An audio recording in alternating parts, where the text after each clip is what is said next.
The village of Kani in Ogoniland was known for its rich culture, vibrant traditions, and deep-rooted beliefs in family honor. It was here that a young man named Lebari met Tuabia, a woman of striking beauty, but with a heart that knew no humility. Their love affair, passionate yet chaotic, bore 3 daughters, Kara, Dumlesi, and Barisua. Despite the bond they shared through their children, Lebari refused to marry Tuabia. She was proud, disrespectful, and carried herself with a reckless freedom that made her unfit in his eyes to be a wife. I cannot marry a woman who does not respect me, nor one who is known for entertaining other men, he declared to his kinsmen. His decision shattered Tuabia's pride, and her resentment festered like an untreated wound. Time moved on, and Lebari married another woman, a humble and dutiful lady named Nengi, with whom he built a new life. Tuabia, on the other hand, remained a single mother, raising her daughters alone in anger and bitterness. She instilled in them the belief that their father had abandoned them, twisting the truth to fuel their hatred for him and his new family.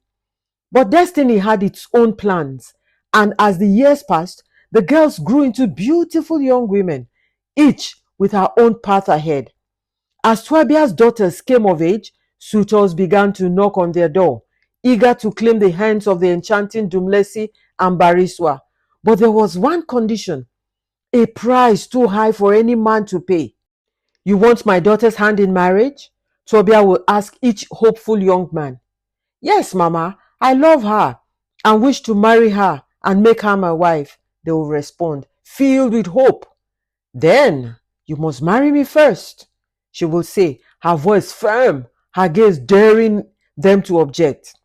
The suitors, horrified by the request, will leave without looking back. The whisper spread through the village and beyond, making it clear no man could marry Tuabia's daughters without first marrying her as wife. This condition, unnatural and shameful, left Dumlesi and Barisua hopeless. They fled to the city, their hearts hardened, embracing a life of rebellion and promiscuity, seeking comfort in the arms of men who had no intention of marrying them. But Kara, the youngest, remained indifferent. She did not run to the city, nor did she entertain suitors. Her heart had been poisoned by the love her parents never had. She saw love as a weakness, a cruel game where only the foolish played and lost. I will not be like my sisters. Please subscribe to this channel, turn on your notification bell, like, and comment. Thank you. She would say to herself, love is nothing but pain. Far beyond the borders of Ogoniland, in a prosperous kingdom, lived Prince Lekia. Tales of Kara's beauty reached his ears, carried by traders and travelers who spoke of her as if she were a goddess. A beauty untouched, yet untouched by love, they will say. Intrigued, Prince Lekia decided to see for himself. He gathered his finest horsemen, adorned himself in regal attire, and embarked on a journey to Kani. When he arrived, the village was astir, for never before had a prince come seeking a bride. When Kara laid her eyes on him, she felt something strange, an emotion she had never allowed herself to feel. But she buried it deep, unwilling to acknowledge it. Yet, Lekia was persistent, charming her with words, spoiling her with rare gifts, and showering her with love so pure it frightened her. For the first time, Kara felt her defenses crumbling, but she feared it was too good to be true. Day after day, Prince Lekia's affection for Kara grew, and despite herself, she found comfort in his presence. He spoke of lands beyond the rivers, of places where the stars seemed closer, and of a love that was meant to last a lifetime. Kara, I have traveled far and wide, but I have never met a woman like you, he said one evening as they sat beneath the moonlit sky. She turned to him, her heart racing. And what kind of woman am I? A woman with fire in her soul, yet afraid to burn. She looked away, unsure of what to say. No man had ever seen through her so easily, but as much as she wanted to resist, she was already falling. Kara tried to fight it, but love has a way of weaving itself into even the most guarded hearts. She would smile when she thought no one was watching. Kara was unsure of the test that awaited Prince Lekia, the same cruel condition her mother had placed on every man before him. One night, her sister Dumlesi, fueled by jealousy and bitterness, sneaked to Prince Lekia's lodge. "My prince, do you truly intend to marry Kara?" she asked, her voice dripping with malice. "Yes," he replied without hesitation. Dumlesi laughed coldly. "Then let me tell you the truth. No one marries Kara without first marrying her mother. It is the condition she had set for every suitor." Prince Lekia's smile faded. "What nonsense do you speak?" "It's no nonsense, my prince," Dumlesi sneered. "It is why my sister and I are unmarried. Many have come and many have left. If you love Kara, prepare to take Tuabia as your first wife." Prince Lekia had not anticipated this. Could he bear such a humiliation? Could any man? But his heart belonged to Kara now, and he was not ready to let her go. Still, he knew this was a battle he had never prepared for. He spent the night pacing, wondering how to approach Kara. Would she fight for their love, or was she too bound by her mother's twisted rules?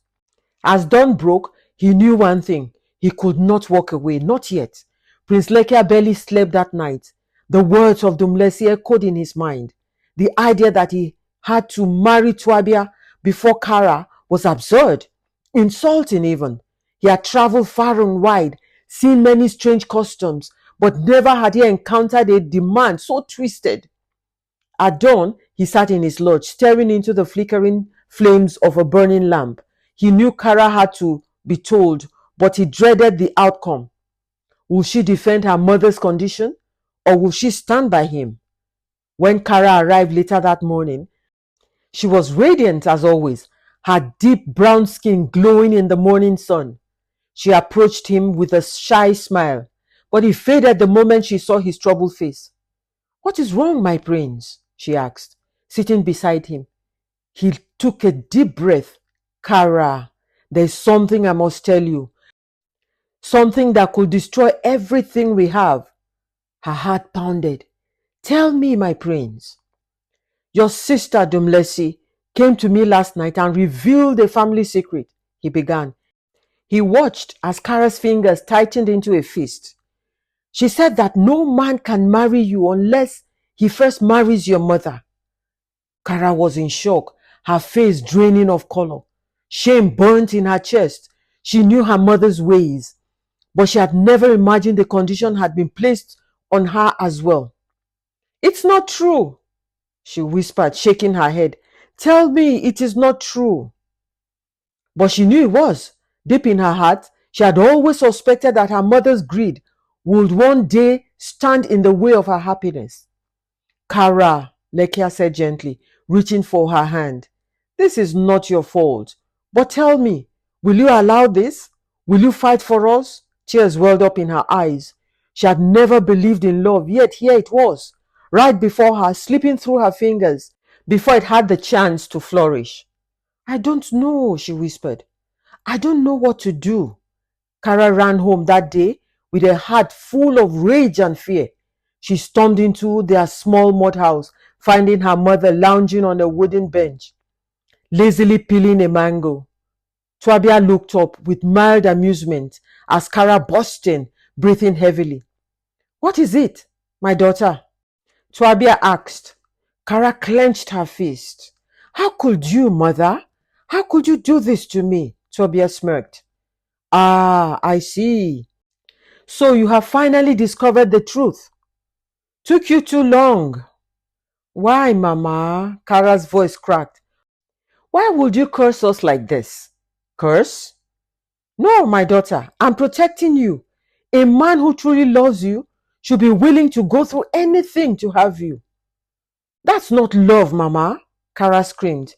"That is greed." That is madness. Tuabia's eyes darkened. Watch your tongue, girl.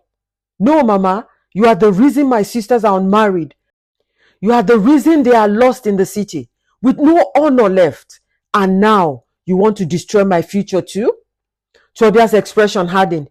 You dare to speak to me this way? Yes, Mama, Kara cried, because I will not let you ruin my life. I will not let you take Prince Lekia from me. For the first time in years, Tuabia looked uncertain. She had never expected Kara to fight back, but she was not a woman who accepted defeat easily. You will see, Tuabia said coldly. No man defies me and gets away with it. Prince Lekia sat deep in thought, weighing his options. He had come to love Kara with all his heart, but the demand placed before him was too heavy. If he refused, he will lose her. If he accepted, he will lose his dignity. His guards advised him to return home. No woman is worth such disgrace, my prince, they argued. You are royalty. But he was not just a prince, he was a man in love. As he paced in his lodge, Kara arrived. Her face was puffy from tears, but her eyes burnt with determination. My prince, she said firmly, I will not allow my mother to control my fate any longer. Hope flickered in his heart. What do you mean? I will leave this place, she said. I will go with you to your kingdom if you will have me. Lekia's heart soared, but reality struck him like a stone. Kara, your mother will never allow this. I do not care, she said, stepping closer. I love you, Lekia, and I will not let her greed destroy what we have. Just then, a loud commotion sounded outside. Tuabia had arrived, and she was not alone. She had brought a group of elders to stop what she saw as a betrayal. This is not over, she hissed as she stepped into the lodge, her eyes gleaming with fury. The village elders stood outside Prince Lekia's lodge, their faces a mixture of curiosity and concern. They had heard whispers of Tuabia's outrageous demands, but never had she dared to summon them for such a matter. Now she stood before them, her head held high, her eyes burning with determination. This prince has come to steal my daughter from me, Tuabia declared, pointing an accusatory finger at Lekia. I will not allow it. Chief Baran, the eldest among them, stepped forward. Tuabia, what is this we hear? Have you truly placed such a demand on your daughter's marriages? A man must prove his worth. If he cannot love the mother, how can he love the daughter? The elders exchanged glances, murmuring amongst themselves. Finally, another elder, Chief Boma, turned to Kara. My child, is this true? Do you accept this? No, Chief Boma, I do not accept it. I never did. The villagers were in shock. Tuabia's face twisted in anger. Kara, you dare defy me? Yes, Mama, Kara said, her voice unwavering. I have watched you chase away suitor after suitor, and I have watched my sister suffer because of it. I refuse to let you do the same to me. I love Prince Lekia, and I will not lose him to your greed. I came for Kara, not for her mother. I will take her with me to my kingdom, where she will be honored as my bride, Prince Lekia said. Tuabia let out a bitter laugh. You think you can take my daughter away from me? Chief Baran shook his head. Tuabia, you have brought shame upon yourself. You have treated your daughters as bargaining tools instead of raising them with dignity. Love is not a transaction. He turned to the crowd. No mother should demand such a price for marriage. It is unnatural and wicked. The crowd murmured in agreement. Tuabia looked around, realizing that for the first time, the people were turning against her. Even the elders were no longer on her side. Seeing her mother defeated, Kara stepped forward, her voice softer now. Mama, you do not have to be alone. Let me go, and I promise I will not forget you. Tuabia's lip quivered. I did this for you, she whispered, for all of you. No, Mama, Kara said gently. You did it for yourself. Tuabia looked away, ashamed. Chief Boma cleared his throat. Then it is settled. Kara is free to marry Prince Lekia. A wave of cheers erupted from the villagers. Prince Lekia smiled, pulling Kara into his arms as the elders pronounced their blessings upon them. That evening, preparations began for Kara's journey. Tuabia, defeated, returned to her empty home, realizing that in trying to control her daughters, she had only pushed them farther away. As the sun rose the next morning, Kara rode beside Lekia, leaving. Please subscribe to this channel, turn on your notification bell, like and comment. Thank you. In the village behind, she had broken free from her mother's chains, and for the first time in her life, she truly believed in love. The journey to Prince Lekia's kingdom was long, but for Kara, it was the beginning of something beautiful. The wind rushed through her hair as she rode with the prince, her heart light with a newfound sense of freedom. She had fought for love and she had won. When they arrived at Lekia's kingdom, the people welcomed Kara with open arms. They had heard of her beauty and courage, and they celebrated her arrival with great feasts and festivities. The palace was grand, adorned with gold and intricate carvings. But what captured Kara's heart the most was the warmth she felt in the palace. For the first time, she felt truly at home. The wedding was a grand affair. Dignitaries and nobles from far and wide attended, dressed in their finest attire.